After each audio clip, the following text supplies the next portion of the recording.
Assalomu alaykum, hurmatli yurtdoshlar.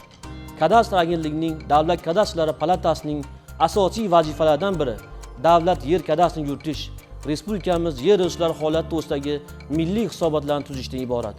Bu aynan davlat yer kadastri to'g'risidagi qonun, hukumatning yer xususidagi qarorlari bilan tasdiqlangan nizomlar asosida yuritilishi belgilangan. Xabaringiz bor, respublikamizning jami yer maydoni 44.892.000 gektarni tashkil etadi. Sug'oriladigan yerlar esa 4.385.000 gektar, umumiy yer maydoniga nisbatan 9.8% tashkil etadi.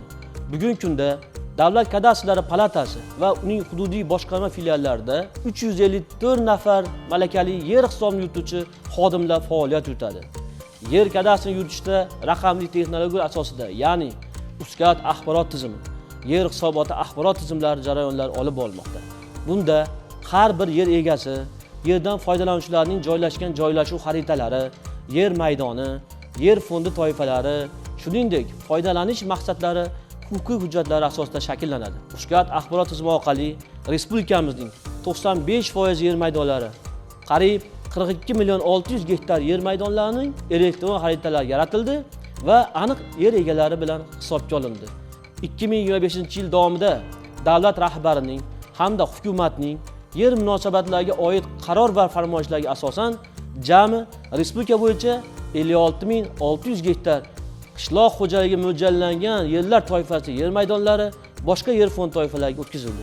Bundan tashqari, joriy yil davomida Prezidentimizning 405 sonli qarorlari ijrosi yuzasidan respublika bo'yicha yangi o'zlashtirilgan 7.000 gektar yer maydonlari tegishli turlari bo'yicha yer hisobotlariga o'zgartirishlar kiritildi. Ma'lumotlarga ahamiyat bersak, ma'lumot o'rnida 3 yil davomida jami respublika bo'yicha 850.000 nafar yoshlar, kam ta'minlangan oilalar hamda ayollar daftaridagi fuqarolarga 259.000 gektar yer maydonlari qishloq xo'jaligi mahsulotlari yetishtirish uchun dehqon xo'jaligi yerlari sifatida ajratildi va davlat ro'yxatidan o'tkazildi.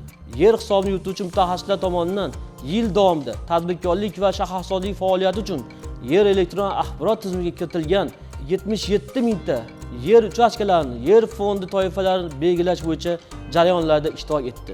Shuningdek, yil davomida UZCAD axborot tizimi orqali hududiy yer hisobini yurituvchi mutaxassislar tomonidan 1 milliondan ortiq arizalarni yer fond toifalari, uning kichik toifalari va foydalanish turlari belgilab berildi. Azizlar, 2026-yil rejalarimiz respublikamizning 2026-yil 1-yanvar holatga milliy yer hisobotini tayyorlash, shuningdek jahon tajribasini o'rganish hamda amaliyotga joriy qilish hamda inson omili aralashuvini barham berish maqsadida sun'iy intellektdan keng ko'lamli foydalanishni yo'lga qo'yishni reja qilib olganmiz. Aziz yurtdoshlar, ustozlar hamda hamkasblar, yangi yil har bir inson, har bir oilaga, jonajon yurtimizga, kadastr sohamizga katta yutuq va omadlar olib kelsin.